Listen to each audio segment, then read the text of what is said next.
নমস্কার বন্ধুরা, সকলকে আমার চ্যানেলে স্বাগত। 2024-25-এর নতুন অর্থবর্ষ শুরু হয়েছে 1 এপ্রিল 2024 থেকে, এবং এই নতুন অর্থবর্ষে ব্যাংকে বা পোস্ট অফিসে যে সমস্ত ফিক্সড ডিপোজিট করা হয় সেই ফিক্সড ডিপোজিট বা এফডি নিয়মের ক্ষেত্রে বেশ বড় রকমের পরিবর্তন আনা হয়েছে, এবং এই পরিবর্তনের ফলে ফিক্সড ডিপোজিট থেকে প্রাপ্ত সুদের উপর বেশ বড়সড় কোপ আসতে চলেছে। আপনি যদি এই সমস্ত নিয়মগুলি না জেনেই ফিক্সড ডিপোজিট করে রেখেছেন বা আগামী দিনে ফিক্সড ডিপোজিট করবেন বলে ভেবে রেখেছেন, তাহলে আপনি এখনই সাবধান হয়ে যান, কারণ এই ফিক্সড ডিপোজিট থেকে প্রাপ্ত সুদের উপর থেকে আপনি বড়সড় সমস্যায় পড়তে পারেন। এমনকি সমস্যাটা এতটাই গুরুতর হতে পারে যে আপনাকে পাঠানো হতে পারে ইনকাম ট্যাক্সের তরফ থেকে নোটিশ। কোন কোন নিয়মগুলি পরিবর্তন আনা হয়েছে এবং বর্তমানে ফিক্সড ডিপোজিটের ক্ষেত্রে কোন কোন নিয়মগুলি প্রযোজ্য আছে, আপনি কত টাকা পর্যন্ত ফিক্সড ডিপোজিট করলে কোনো সমস্যায় পড়বেন না, বা কত টাকার বেশি হয়ে গেলে আপনাকে ইনকাম ট্যাক্সের নোটিশ পর্যন্ত আসতে পারে, সকল কিছু আজকের ভিডিওতে বিস্তারিতভাবে আলোচনা করব। ভিডিওটি ফিক্সড ডিপোজিট সংক্রান্ত অত্যন্ত গুরুত্বপূর্ণ, তাই প্রথম থেকে শেষ পর্যন্ত অবশ্যই ধৈর্য সহকারে দেখবেন, এবং ভালো লেগে থাকলে অবশ্যই একটি লাইক করবেন এবং সকলের সঙ্গে শেয়ার করবেন। আর সেই সাথে এই চ্যানেলে যদি প্রথমবার হয়ে থাকেন এই রকমের ইনফরমেটিভ ভিডিও আরও দেখার জন্য, যারা এখনও পর্যন্ত এই চ্যানেলটিকে সাবস্ক্রাইব করেননি তারা অবশ্যই চ্যানেলটিকে সাবস্ক্রাইব করে নিতে ভুলবেন না। তাহলে চলুন আমরা বিস্তারিত দেখে নিই। আজকের ভিডিওতে আমি মূলত যে টপিকসগুলির উপর আলোচনা করব সেগুলি হলো, আপনি যদি সাধারণ নাগরিক হয়ে থাকেন তাহলে কত টাকার ফিক্সড ডিপোজিট করলে আপনাকে কোনো সমস্যায় পড়তে হবে না, আপনি যদি সিনিয়র সিটিজেন বা সুপার সিনিয়র সিটিজেন হয়ে থাকেন তাহলে কত টাকার পর্যন্ত ফিক্সড ডিপোজিট করলে কোনো সমস্যায় আপনাকে পড়তে হবে না, বা আপনি যদি লিমিটের ওপর যদি ফিক্সড ডিপোজিটে ইনভেস্ট করে রাখেন বা আগে থেকে করেছেন তাহলে আপনাকে কি করতে হবে বা কত টাকা ট্যাক্স দিতে হবে, বা ইনকাম ট্যাক্সের 2024-25 অর্থবর্ষে যে রুল প্রযোজ্য ফিক্সড ডিপোজিট সংক্রান্ত সেই রুলগুলি কী কী। এছাড়াও আমরা ভিডিও শেষ দিকে জানবো ফর্ম 15G কী, ফর্ম 15H কী, ফর্ম 26AS কী, বা কারা কোন কোন ফর্ম ফিল আপ করবেন, কোন ফর্ম ফিল আপ করতে কোন ডকুমেন্টস লাগবে, কিভাবে করবেন, সকল কিছুর ব্যাপারে আমরা এক এক করে জেনে নেব। এবার আমরা জানবো fixed deposit limit for general public. General public কাদেরকে বলছে? আপনার বয়স যদি 18 বছরের বেশি হয়ে থাকে কিন্তু 60 বছরের কম হয়ে থাকে তাহলে সেক্ষেত্রে আপনি জেনারেল পাবলিকের মধ্যে পড়ছেন। এবার এক্ষেত্রে অর্থাৎ আপনি যদি জেনারেল পাবলিক হয়ে থাকেন তাহলে কত টাকার ফিক্সড ডিপোজিট করলে আপনার কোনো রকম কোনো টিডিএস কাটা হবে না। এক্ষেত্রে আপনার ফিক্সড ডিপোজিট থেকে একটি অর্থবর্ষে প্রাপ্ত সুদের পরিমাণ যদি 40,000 টাকার মধ্যে হয়ে থাকে তাহলে সেক্ষেত্রে কোনো রকম কোনো টিডিএস কাটা হবে না। অর্থাৎ ফর এক্সাম্পল, আপনি একটি অর্থবর্ষ বলতে এখানে বোঝায় কোনো বছরের শুরু থেকে অর্থাৎ 1 এপ্রিল থেকে পরের বছরের 31শে মার্চ পর্যন্ত, অর্থাৎ এই একটি বছরকে বলা হয় অর্থবর্ষ। এই একটি বছরের মধ্যে আপনার যতগুলো ফিক্সড ডিপোজিট আছে সমস্ত ফিক্সড ডিপোজিট থেকে যদি আপনি টোটাল যে ইন্টারেস্ট টাকাটা পেয়েছেন সেই ইন্টারেস্টের পরিমাণ যদি 40,000 টাকার কম হয় অর্থাৎ 39,999 পর্যন্ত হয়ে থাকে তাহলে সেক্ষেত্রে আপনার কোনো রকম কোনো টিডিএস কাটা হবে না। এবার যদি 40,000 টাকা ছাড়িয়ে যায় তাহলে সেক্ষেত্রে আপনার যে টিডিএসের পরিমাণটা কাটা হবে সেটা হলো 10% করে। ফর এক্সাম্পল, আপনার যদি একটি ফাইন্যান্সিয়াল ইয়ারে এফডি থেকে প্রাপ্ত ইন্টারেস্টের পরিমাণ 60,000 টাকা হয়ে থাকে তাহলে সেক্ষেত্রে 60,000-এর 10% অর্থাৎ 6,000 টাকা আপনাকে এক্ষেত্রে টিডিএস কাটা হবে ব্যাংকের তরফ থেকে।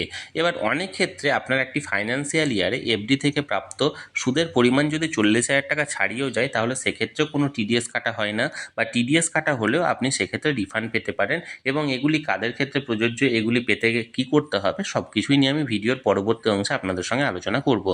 এবার অনেকে হয়তো মনে করতে পারেন যে আমি যদি একাধিক ব্যাংকে বা পোস্ট অফিসে অ্যাকাউন্ট করে রাখি এবং প্রত্যেকটা থেকে প্রাপ্ত সুদের পরিমাণটিকে 40,000-এর মধ্যে সীমাবদ্ধ করে রাখি তাহলে সেক্ষেত্রে আমার টিডিএস কাটা হবে কি হবে না। উদাহরণস্বরূপ, কোনো এক ব্যক্তি স্টেট ব্যাংক, পিএনবি এবং পোস্ট অফিস 3 জায়গাতেই বেশ কিছু ডিপোজিট করলেন এবং প্রত্যেকটি জায়গা থেকে প্রাপ্ত সুদের পরিমাণ এক বছরে 39,000 টাকা বা 40,000 টাকার কম, তাহলে সেক্ষেত্রে তিনি মনে করতেই পারেন যে এক্ষেত্রে যেহেতু 40,000 টাকার কম হচ্ছে প্রত্যেকটা জায়গা থেকে তাহলে এক্ষেত্রে তার কোনো রকম কোনো টিডিএস কাটা হবে না। কিন্তু এই ধারণাটি সম্পূর্ণ ভুল, কারণ আপনি যেখানেই অ্যাকাউন্ট করুন না কেন বা ডিপোজিট করুন না কেন আপনাকে প্যান কার্ড লিঙ্ক করতে হয় এবং সমস্ত অ্যাকাউন্টগুলি প্যান কার্ডের সঙ্গে লিঙ্ক থাকে, এবং প্যান কার্ড অনুযায়ী আপনার সমস্ত ব্যাংক বা সমস্ত পোস্ট অফিসের সমস্ত ডিপোজিটগুলিকে কাউন্ট করা হবে, এবং সকল কিছু নিয়ে একটি ফাইন্যান্সিয়াল ইয়ারে যদি 40,000 টাকার কম হয় তাহলে সেক্ষেত্রে টিডিএস কাটা হবে না, নচেত টিডিএস কাটা হবে। এবার আমরা একটা ক্যালকুলেটরের সাহায্যে জেনে নেব যে একজন সাধারণ ব্যক্তি কত টাকার ফিক্সড ডিপোজিট করলে তার কোনো টিডিএস কাটা হবে না। আমরা কম বেশি মোটামুটি সকলেই জানি যে একটি পোস্ট অফিসে বা ব্যাংকে ম্যাক্সিমাম 7.5% পর্যন্ত ইন্টারেস্ট সাধারণ নাগরিককে প্রোভাইড করা হয়।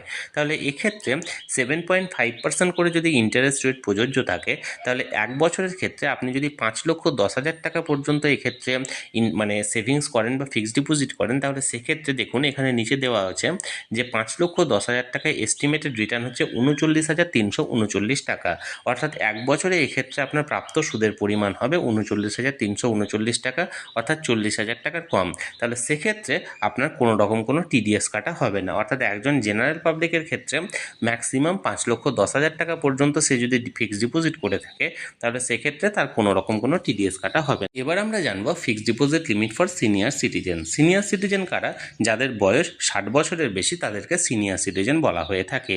এবার আমরা জানবো সিনিয়র সিটিজেনদের ক্ষেত্রে কত টাকার ফিক্সড ডিপোজিট করলে তাদের এই ইন্টারেস্টটা ট্যাক্স ফ্রি বা টিডিএস ফ্রি হয়ে থাকে।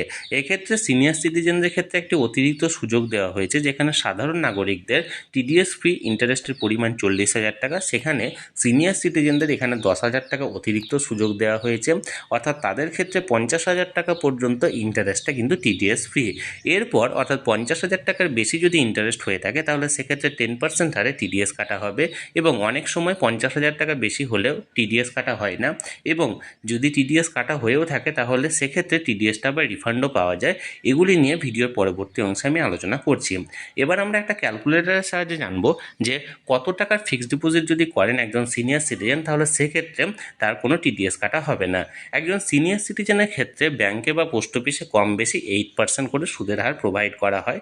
এক্ষেত্রে একজন সিনিয়র সিটিজেন যদি 6 লক্ষ টাকা এক্ষেত্রে ফিক্সড ডিপোজিট করে থাকে তাহলে দেখুন আমরা এখানে একটা ক্যালকুলেটর ব্যবহার করেছি। এক্ষেত্রে রেট অফ ইন্টারেস্ট 8% দেওয়া হয়েছে, টাইমটা দেখুন 1 ইয়ার দেওয়া হয়েছে, এবং এখানে এস্টিমেট রিটার্ন দেওয়া হয়েছে দেখুন 49,459 টাকা।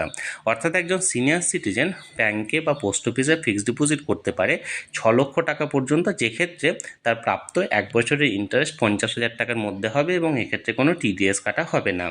এবার অনেকেই হয়তো মনে করতে পারেন আগের মতো যে একাধিক ব্যাংকে যদি একাধিক অ্যাকাউন্ট করে থাকে তাহলে সেক্ষেত্রে প্রত্যেকটার অ্যাকাউন্ট 50,000 টাকা করে সুবিধাটা পাবো কি পাবো না, যেটার উত্তর হলো না।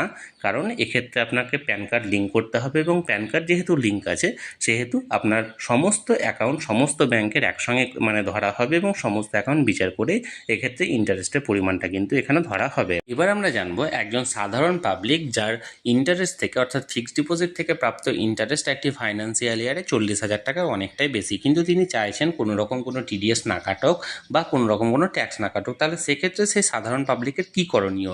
এক্ষেত্রে তাদেরকে বা তাদের শ্রেণীটাকে দুটি ভাগে ভাগ করা যায়, এবং ভাগ অনুযায়ী দুটি ফর্ম জমা করতে হয়। একটি ফর্মের নাম হলো ফর্ম 15G এবং অপরটির নাম হলো ফর্ম 26AS। অর্থাৎ একজন সাধারণ নাগরিকের যদি বাৎসরিক বা একটা ফাইন্যান্সিয়াল ইয়ারে টোটাল ইনকামের পরিমাণ 2.5 লক্ষ টাকার মধ্যে হয়ে থাকে তাহলে সেক্ষেত্রে তাকে ব্যাংকে ফর্ম 15G জমা করলে তার কোনো রকম কোনো টিডিএস কাটা হবে না। অর্থাৎ ফর এক্সাম্পল একজন সাধারণ পাবলিক তার ব্যবসা থেকে বা তার চাকরি থেকে এবং তার ফিক্সড ডিপোজিট থেকে প্রাপ্ত ইন্টারেস্ট সকল কিছু মিলিয়ে যদি তার একটি ফাইন্যান্সিয়াল ইয়ারে 2,49,999 টাকা পর্যন্ত ইনকাম থাকে তাহলে সেক্ষেত্রে তার কোনো রকম কোনো টিডিএস কাটা হবে না যদি তিনি ব্যাংকে 15G ফর্মটা জমা দিয়ে থাকেন। আর এক্ষেত্রে যদি তার ইনকামটা বাৎসরিক ইনকামটা 2,50,000 টাকার বেশি হয়ে থাকে কিন্তু 7 লক্ষ টাকার কম হয়ে থাকে তাহলে সেক্ষেত্রে তাকে আইটিআর ফাইল করতে হবে, এবং আইটিআর ফাইল করার পর যে টিডিএসগুলি কাটা হবে সেই টিডিএসগুলি রিফান্ড পাওয়ার জন্য তাদেরকে ব্যাংকে পুনরায় আবার ফর্ম 26AS ফিল আপ করে জমা দিতে হবে। অর্থাৎ ফর্ম 26AS হলো আপনার যে টাকা টিডিএস বাবদ কাটা হয়েছে সেই টাকাটি পুনরায় রিফান্ড পাওয়ার জন্য আবেদনপত্র।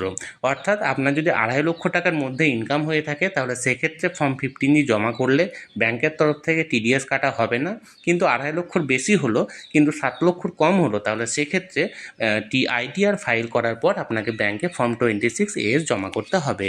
এবার যদি আপনাদের একাধিক ব্যাংকে ফিক্সড ডিপোজিট থেকে থাকে তাহলে সেক্ষেত্রে প্রতিটি ব্যাংকে আলাদা আলাদা করে ফিক্সড ডিপোজিটের জন্য আপনাকে ফর্ম 15G জমা করতে হবে, যে কোনো একটি ব্যাংকে জমা করলে এক্ষেত্রে হবে না। আপনারা ফর্ম 15G কীভাবে জমা করবেন বা কীভাবে এই ফর্মটি ফিল আপ করবেন সেটি নিয়ে যদি ভিডিও দেখতে চান আমাকে কমেন্ট করে জানান, আমি সামনে একটি ভিডিও ফর্ম 15G ফিল আপের ওপর নিয়ে আসবো। এবার আমরা জানবো একজন সিনিয়র সিটিজেন যাদের একটি ফাইন্যান্সিয়াল ইয়ারে প্রাপ্ত ইন্টারেস্টের পরিমাণ 50,000 টাকার অনেকটাই বেশি, কিন্তু সেক্ষেত্রে তিনি চাইছেন কোনো টিডিএস না কাটা হোক বা কোনো রকম কোনো ট্যাক্স না কাটা হোক, তাহলে সেক্ষেত্রে তার কী করণীয়? তার এক্ষেত্রে করণীয় আছে আগের নিয়মের মতোই, অর্থাৎ জেনারেল পাবলিকদের মতোই তাদের ক্ষেত্রে ফর্ম 15H এবং ফর্ম 26AS। অর্থাৎ এক্ষেত্রে সিনিয়র সিটিজেন ব্যক্তিটির যদি ইয়ারলি ইনকাম 3 লক্ষ টাকা পর্যন্ত হয়ে থাকে, অর্থাৎ সাধারণ পাবলিকদের ক্ষেত্রে সেক্ষেত্রে এক্ষেত্রে 50,000 টাকা বেশি সুযোগ দেওয়া হয়েছে। অর্থাৎ একজন সিনিয়র সিটিজেনের টোটাল ইনকাম যদি 3 লক্ষ টাকা হয়ে থাকে, অর্থাৎ এক্ষেত্রে তার পেনশনটিকে কাউন্ট করা হবে বা তার যদি কোনো ব্যবসা থাকে বা অন্য কোনো আদার্স ইনকাম থাকে, সমস্ত কিছু নিয়ে 2,99,999 টাকা পর্যন্ত যদি তার ইনকাম হয়ে থাকে উইথ ইন্টারেস্ট, তাহলে সেক্ষেত্রে তিনি ব্যাংকে গিয়ে ফর্ম 15A জমা করতে পারেন এবং ফর্ম 15A জমা করলে ব্যাংকের তরফ থেকে কোনো রকম কোনো টিডিএস কাটা হবে না। এবং আগের নিয়মে যদি তার 3 লক্ষ টাকার বেশি ইনকাম হয়ে থাকে কিন্তু তিনি 7 লক্ষ টাকার কম তার ইনকাম হয়ে থাকে, তাহলে সেক্ষেত্রে তাকে আইটিআর ফাইল করতে হবে এবং আইটিআর ফাইল করার পর তাকে পুনরায় সেই কাটা টিডিএসটাকে রিফান্ড পাওয়ার জন্য ফর্ম 26AS ব্যাংকে গিয়ে জমা করতে হবে। আশা করি বিষয়টি আমি বোঝাতে পেরেছি।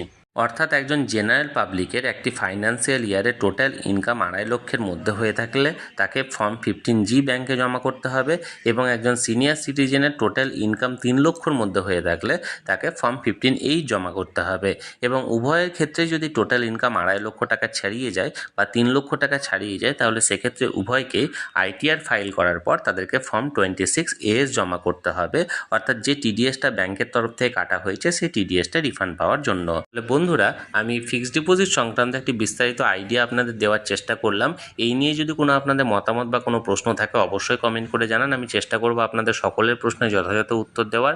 আর এই ভিডিওটি ভালো লেগে থাকলে অবশ্যই একটি লাইক করুন এবং সকলের সঙ্গে শেয়ার করুন। আর সেই সাথে এই চ্যানেলে যদি প্রথমবার হয়ে থাকেন এই রকমের ইনফরমেটিভ ভিডিও আরও দেখার জন্য যারা এখনও পর্যন্ত এই চ্যানেলটিকে সাবস্ক্রাইব করেননি তারা অবশ্যই চ্যানেলটিকে সাবস্ক্রাইব করে রাখুন। ধন্যবাদ, দেখা হচ্ছে পরের ভিডিওতে।